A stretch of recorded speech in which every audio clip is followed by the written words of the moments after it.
So those of us who have worked in renewable energy, we found out the very same things that those of us who work in agriculture, who work in a whole bunch of other different sectors, that public policy really matters.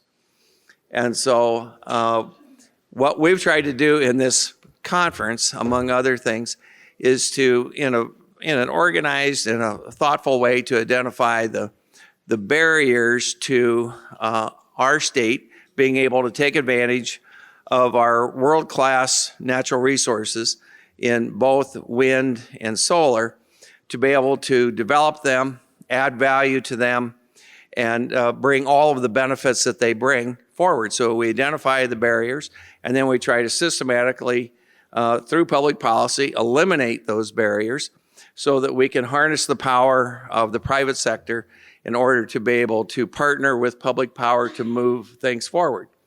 And guess what? That's worked. And it's worked in no small part because we've had really good state senators who have partnered with us to help remove those barriers and figure out what does it take in order to be able to take advantage of all of these resources. So we have about enough time for 2 rounds of questions. And so my thought was, and these are folks that are in the legislature who are dealing with renewable energy issues and have an interest and a background in them. The first question would be, knowing what you know, what are some of the challenges that we have relative to being able to continue to move our collective renewable energy development interests forward? And so any particular order, who wants to go first? Senator McCollister.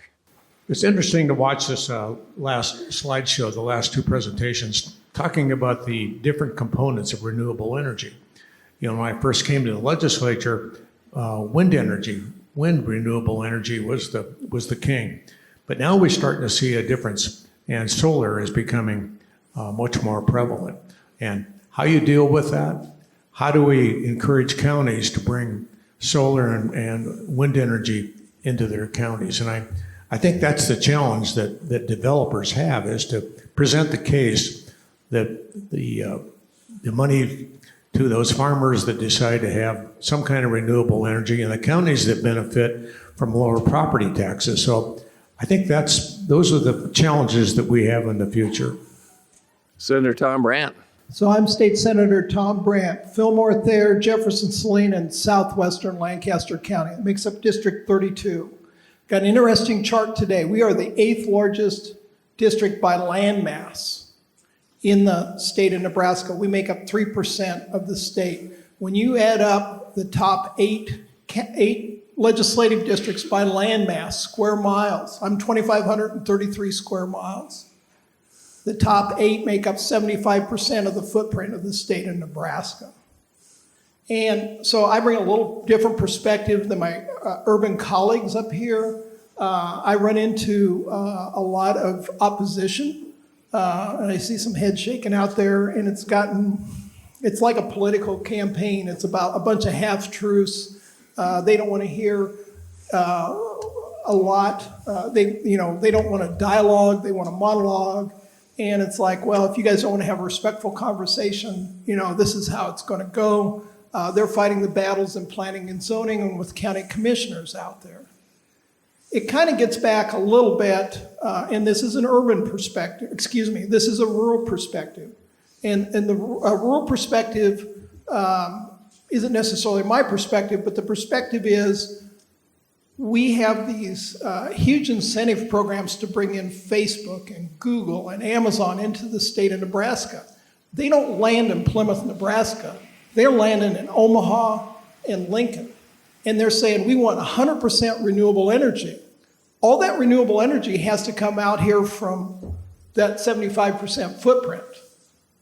And so I don't want to say there's resentment, but somehow we have to balance the benefits to the state of Nebraska. You have to get more opportunity. You have to get more dollars out there to these, not only the landowners, but to the non-participants. A lot of the people that oppose renewable energy in the rural areas are non-participants. That could be a small rural town, that could be a little subdivision out there, it could be an acreage guy that has 2 acres and looks out and sees 1,000 acres in front of his house and thinks he owns that view shed. And you're all nodding your heads. You've all heard this before. I'm just echoing what we see.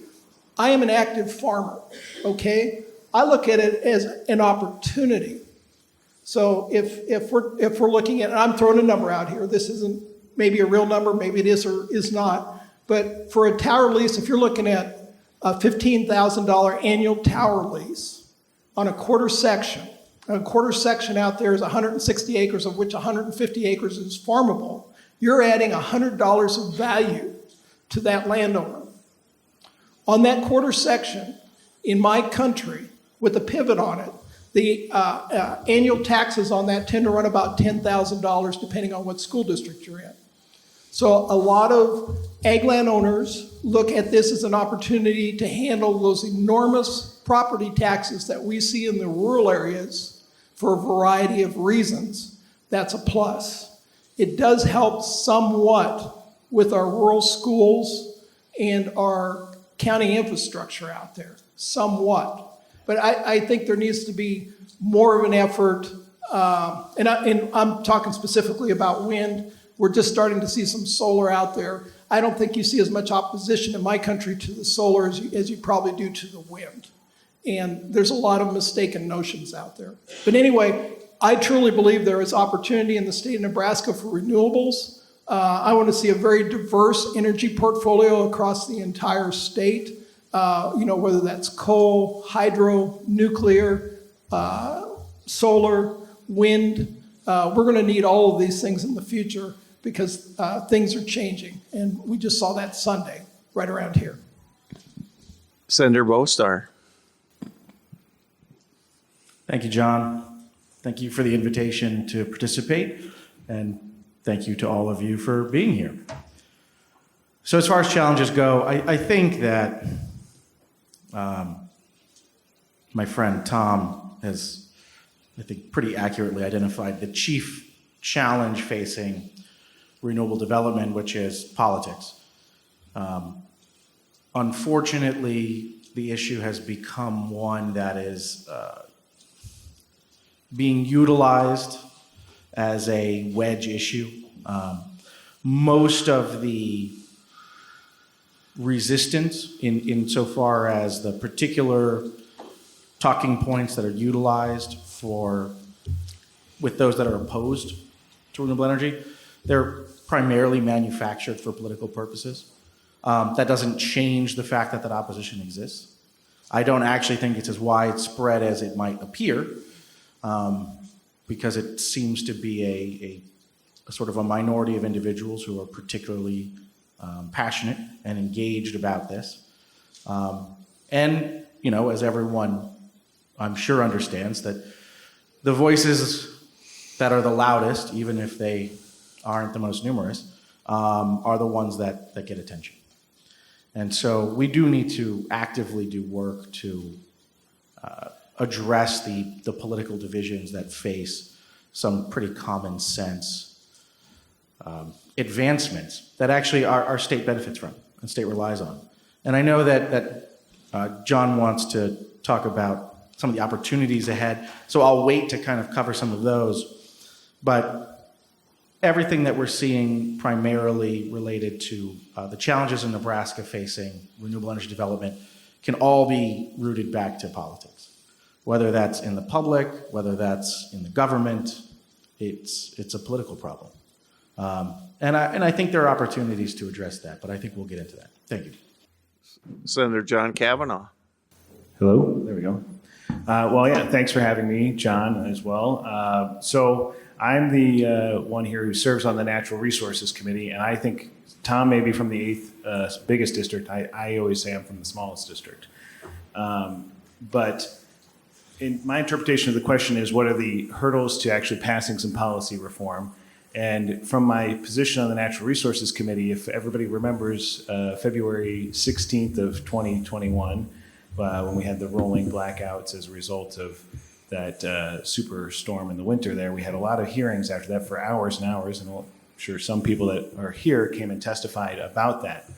And I would say the consensus in those hearings from the other members of the Natural Resources Committee, which has been pretty unanimously opposed to policy changes that would favor increasing use of renewables would be that they wanted to blame that on the intermittency, reliability issues to do with renewables. And no matter how many times it was stated in those hearings that wind overperformed the expectations and the amount that we were hoping to get out of wind in that particular incident, they still couldn't hear it and wanted to talk about that. So as Senator Bostar and I think Senator Brandt both addressed, it is a political issue, it's a perception issue, it's an understanding issue, and it's an education issue. We need to make sure we're getting out and educating people, which can be, as Senator Brandt pointed out, the people who are complaining are the ones who have no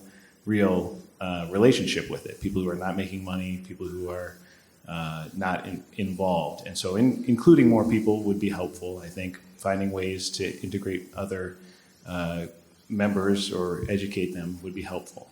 But fundamentally, long-term, I think I know this is a technology question, not a policy question, but storage is going to be a big issue for renewables going forward for that, to alleviate that concern about reliability and performance. But the members of the committee that I serve on last year were not interested in Senator Bostar's bill about, net metering, changing the voltage, and my bill about changing the amounts. And those were very small changes. And so we're talking about what we need to do to get substantive changes. We need to make sure that we are educating people about the value that these bring to their communities and the reliability and the expectations that they perform. And that's tough. So I'll leave it at that for now. So before we get to the how do we take advantage of the opportunities because of what got said this first time through,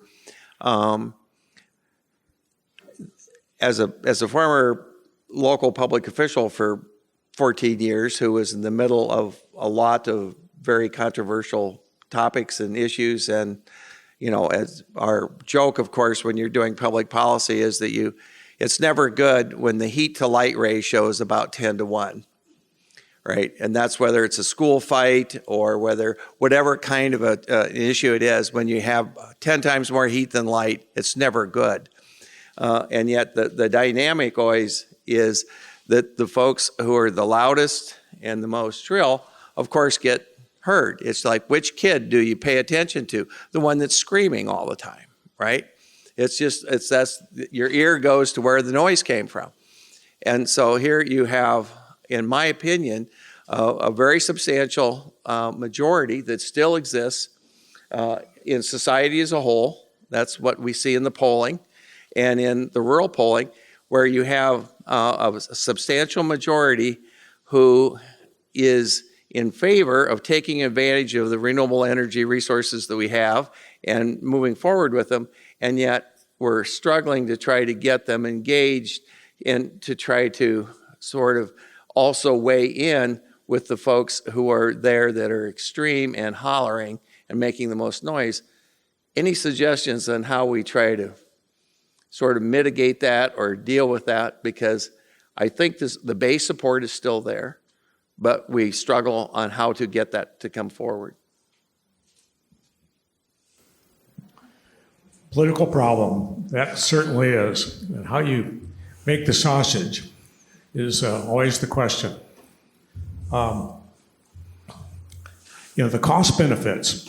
We look at the SPP and what they have done for this area. You saw the chart that the gentleman showed, showing that the lowest cost area of the country is right here in the SPP area. Why is that? Because of all the renewable energy development that we've had. We've had about $3 billion worth of renewable energy since about 2016.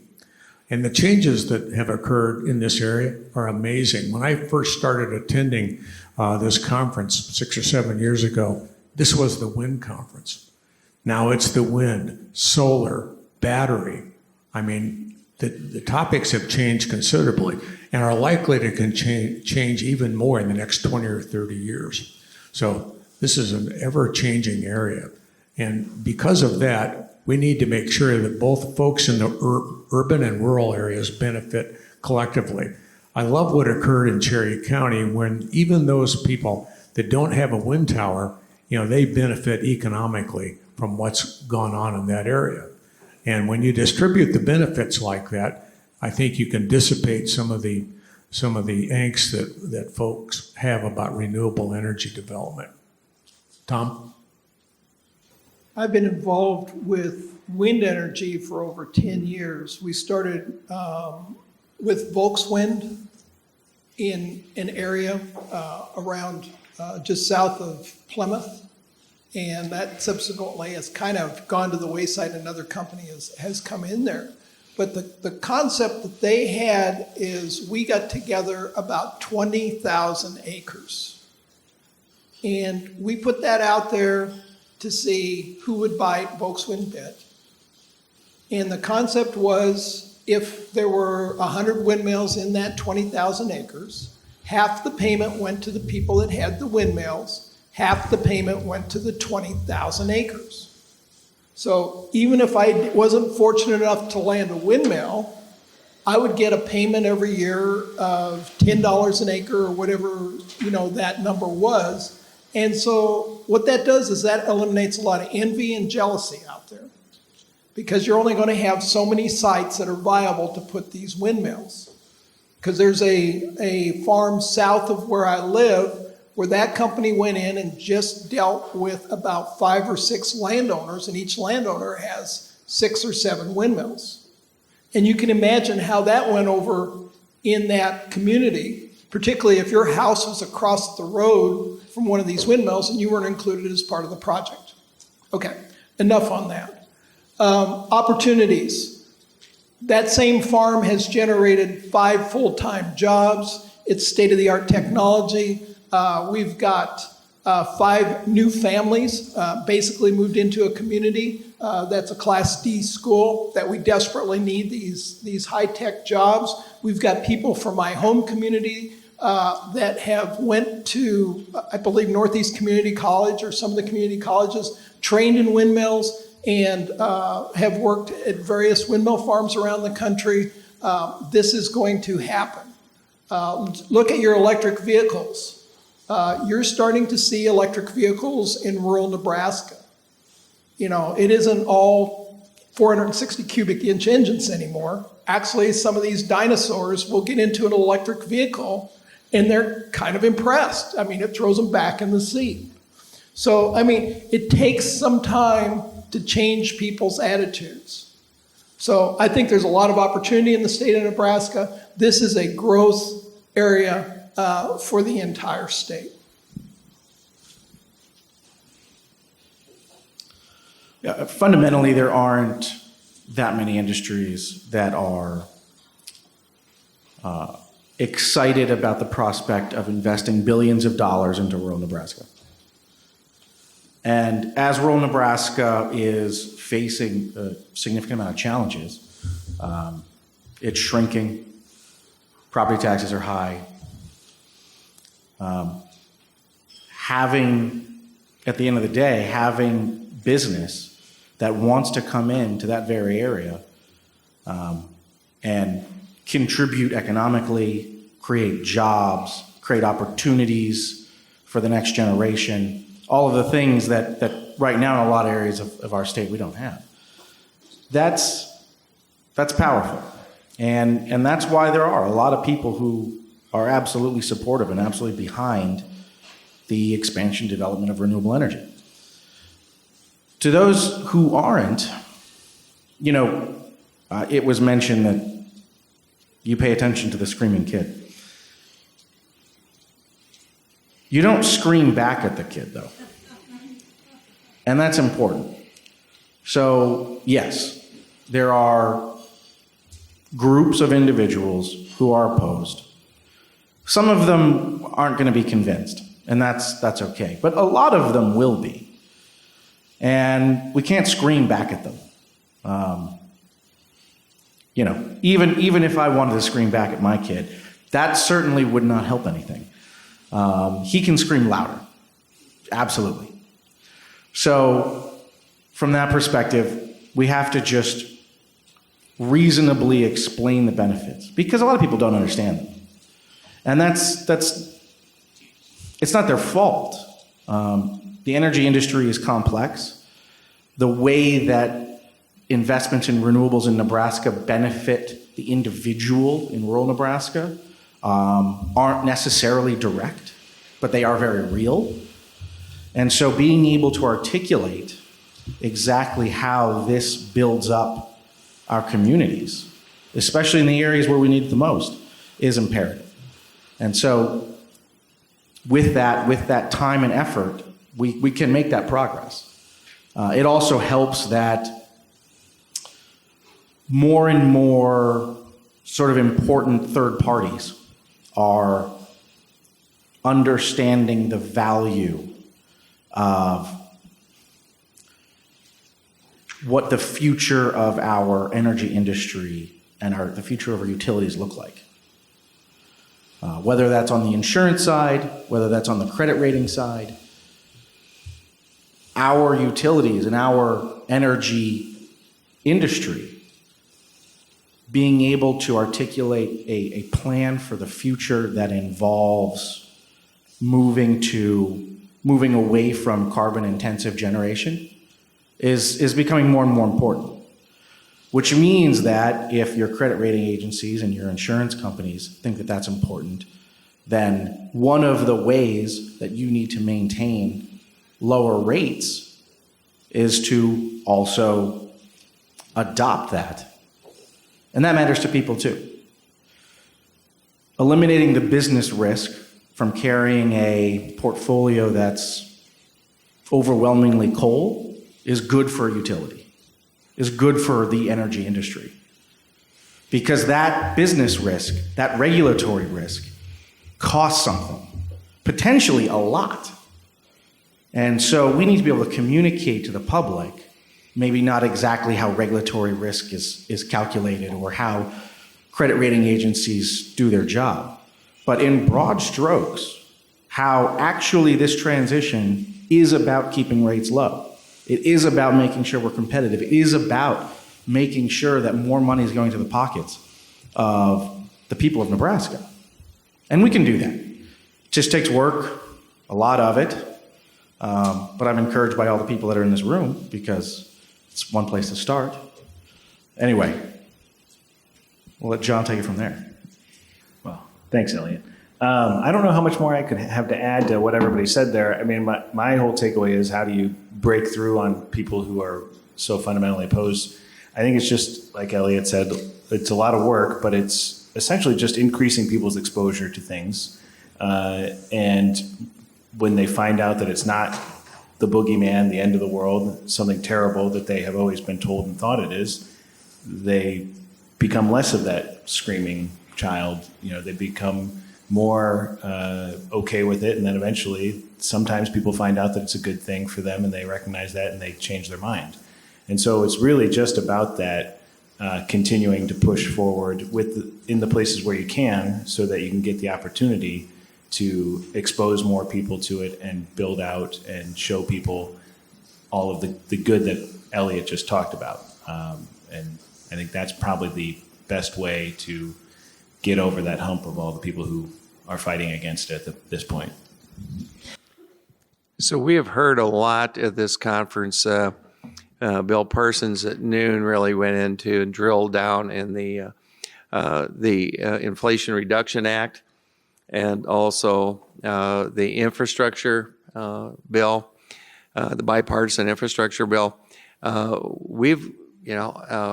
Those two things are both historic in the level and the long-term commitment that they make to renewable energy, dealing with climate issues. And so the the critique that, well, Washington isn't responding, Washington isn't partnering with us. So as we look at what the opportunities are, it seems to me that the state of Nebraska has to make a pretty fundamental decision, and that is, are we going to, and how are we going to go about the business of trying to take advantage of this enormous resources that are being made available over an extended number of years in order to be able to develop our Nebraska natural resources and renewable energy assets. So the last question is what is it do you think we ought to do to maximize the opportunity? Well, I agree, John. The federal government has made the pathway clear, and they want more renewable energy and less carbon-producing kind of energy in this country. But fortunately, Nebraska, with our third or fourth best wind resources in the country, we can go along that path. And fortunately, we have public utilities that are attuned to that politically. You take a look at OPPD and Nebraska Public Power, and those boards are responsive to public opinion. And I think we've seen evidence of that in Nebraska. Both utilities want to be net zero carbon producing energy producers by 2050. Not all investor utilities have done that. So I think the structure that we have here is conducive to going down the pathway the federal government has laid out for us.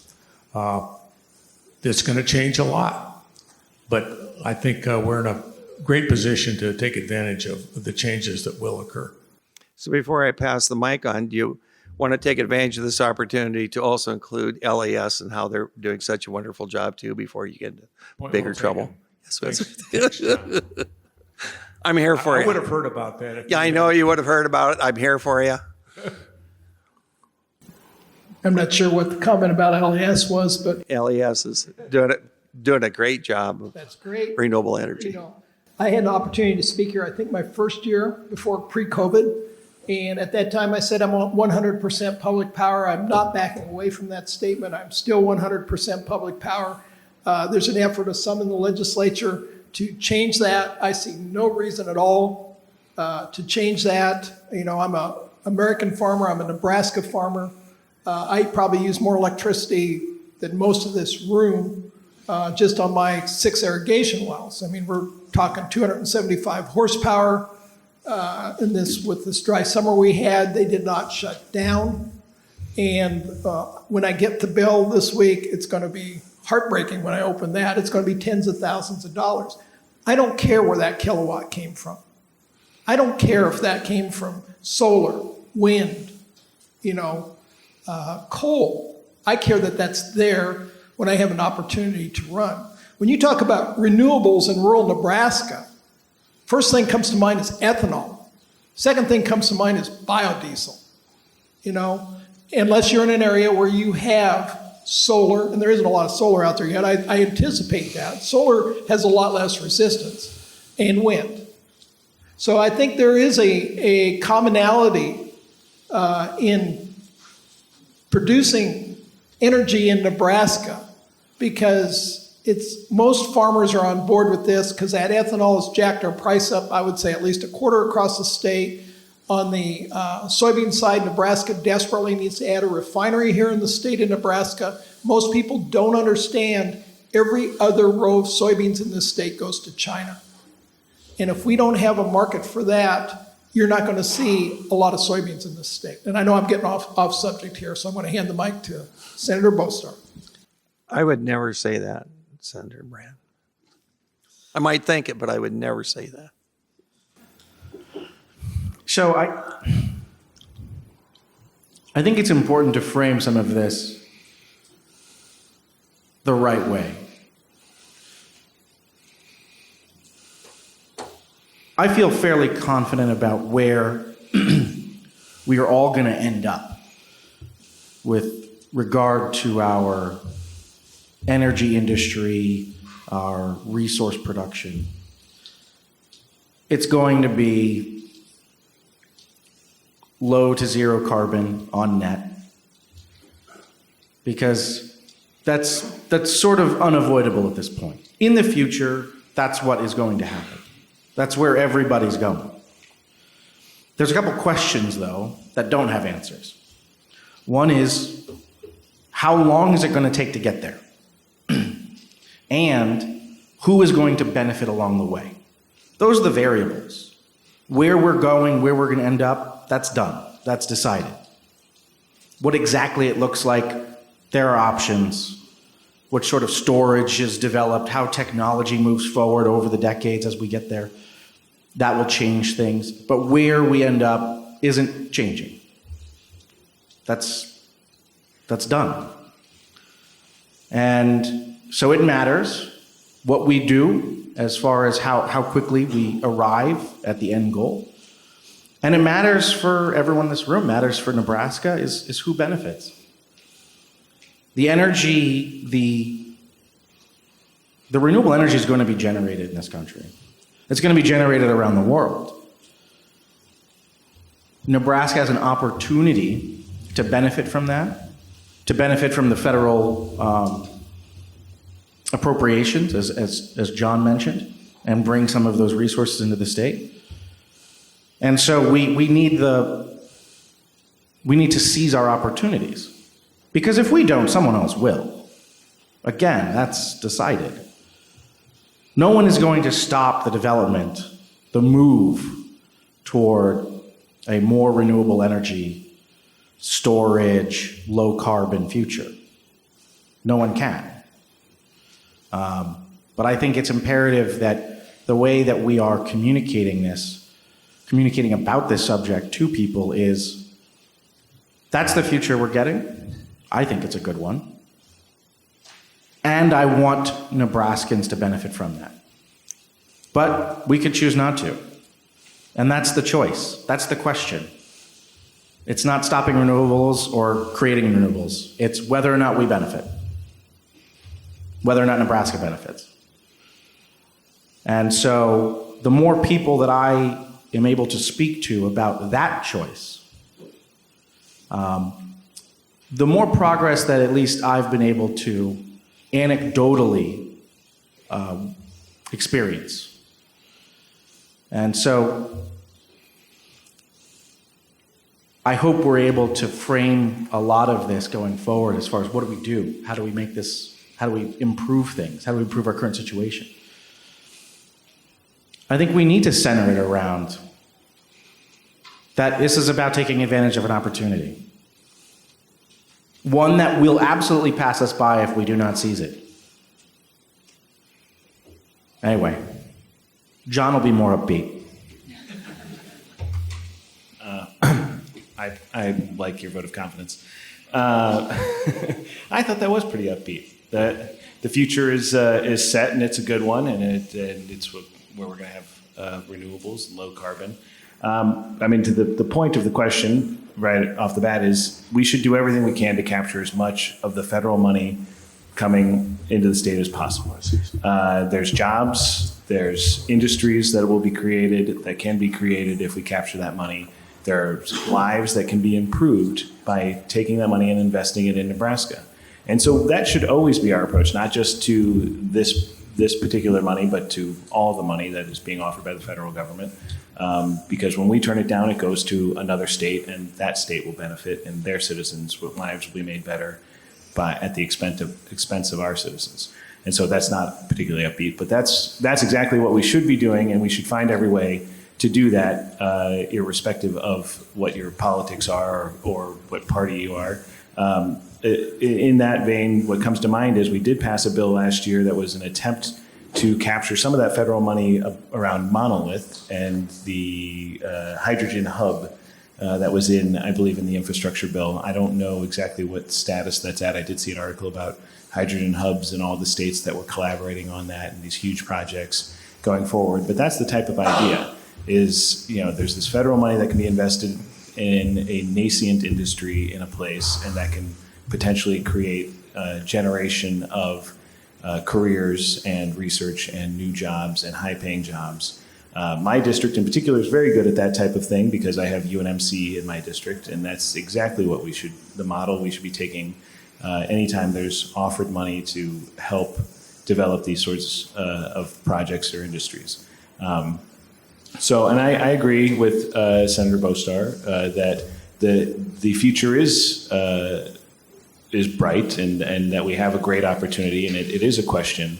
Question for me has always been whether Nebraska will be a leader or be a follower when it comes to these things. And I think that we had lagged behind, certainly just driving on I-80, you could see we lagged behind Iowa for the last 20 years on wind development. And we're starting to see more development in Nebraska. We're starting to catch up, but we're still far behind. But we have a great opportunity still going forward to develop and to catch up and to improve the lives of the citizens of the state if we do take that approach. So, Senator Haar, would you just stand up and wave to the group? Former Senator Haar. There's the man who brought in the net metering bill in 2009 and carried a lot of wind issues. So in 2009, after years of conflict back and forth and lots of efforts and lots of different kinds of sponsors and approaches, Senator Haar brought in a net metering bill. And some of the things that got said in 2009, because I was in the middle of that effort, is that, well, we'll try this. We'll at least get something on the books. We'll try this for a few years. We'll see how it's accepted. We'll see how it's working. And then we'll come back together and see whether or not it's appropriate to make updates or changes. Well, that's never really happened. And so here we are in 2022. We're going to have a panel tomorrow on net metering, and it's going to be heavily favored or flavored by the growing size of agriculture and uses for net metering, and how that 25 kW is no longer the be-all, end-all for all different kinds of sized operations, and that we've now got enough solar and small wind both developed that we're now up to the 1% threshold for each of the public power districts. So we've got some really unresolved issues relative to how do we deal with this issue now that we've hit the 1% threshold, and is the 25 kW still the right size? How do we deal with this growing ag demand? And I know we have two senators who have both sponsored bills on net metering this last time around, and Senator McCollister as well. So where are we at on net metering, and or the changes that you see we could or should make relative to trying to make begin the process or make adjustments? Yeah, thank you, John. And I'd like to give John a plug. Through my 8 years in the Nebraska legislature, he has been the voice of wisdom when it comes to energy and renewable energy. So, John Hansen. Thank you.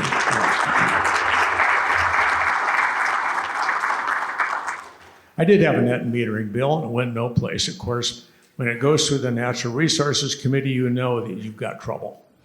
And that was the case when I offered my bill.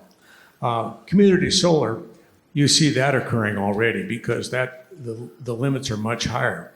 But for the local consumer, the 25 kW limit is prohibitive. When will that change? I think that'll change when the utilities figure it's in their best interest to do it, because now it's not. It's technologically difficult for them to take care of all those customers that may have a solar panel on their roof. So I think that's the problem. I'm going to keep my answer short because I know that this panel is keeping you away from the cocktail party that's occurring next. That's experience speaking right there. I'm generally supportive of raising net metering, but I think, how many public power districts are there in the state? 20-some, probably? Oh, more than that. You would know that. But each public power district has its own board of directors and has its own challenges. And I think just to go across the board and say it's going to be 10%, maybe fine for some and not fine for others. So I think there needs to be some back and forth when we address this issue. But I do agree, it probably needs to be raised from the 1%. I'm not sure what the question was. Well, But I know that we only really have 2 minutes left. Obviously, I'm supportive of net metering, and I think there are improvements that can be made. But with the last couple minutes, I just want to again thank you all for being here. It's important, and thank you, John, for putting this together for all these years, and the invitation to participate. And Senator McCollister, you're going to be missed in the legislature.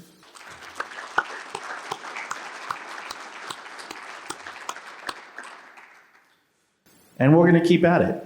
And, with all of your support, we can continue to make progress and continue to make improvements and take it one step at a time. So thank you all again. Well, I could compliment everybody up here again too, but I'll be quick. On the question of net metering, so I have an interim study that I see Al Junkie over there, keep making eye contact with him, about specifically changing the rules as it pertains to agricultural production and net metering. We're still trying to do an actual informal hearing or something on that in the interim. The elections kind of made that a little hard. We're hoping to do something. So I think there's a potential of bringing a bill, an ag-specific net metering bill next year, if we can kind of get our ducks in a row in this interim. I'm excited by that idea, and I think that there's, like we've talked about, when you're talking about agricultural production, there's a few more people who listen to what you're talking about on the Natural Resources Committee than when you're talking about just general net metering, because they're always thinking about people in my district. When we say net metering, they're not really thinking about a lot of people in their districts. And so maybe that's an opportunity to speak some other people's language, speak the language that Tom Brandt speaks. And I keep trying to get him to teach it to me. But we're working on it. So yeah, I hope we can make some progress going forward, but I think it has been long past due that we make an update to the net metering in Nebraska. well, here we are. It's a cocktail hour. I just thought I'd bring that up. But I want to say that it is so important to have good public policy partners and public officials whose minds are open, doors are open, and are willing to work with those of us who bring issues to them. And so we've got 4 excellent problem solvers here. We have 4 folks who have really stepped up and been willing to take on the important issues that really have a lot to do with our futures.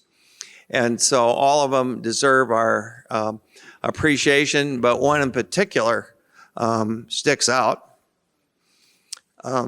John McCollister has been, in football parlance, a game changer. He has stepped in and he's committed the energy and the resources and the tenacity to be able to bring people together. We've had some of the most productive, disagreeable meetings in his office that you could possibly imagine.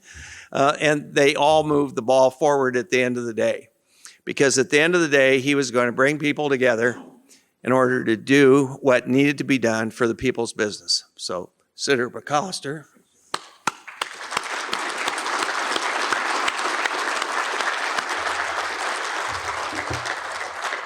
And those other guys, they're not half bad either. Let's give them all a round of appreciation.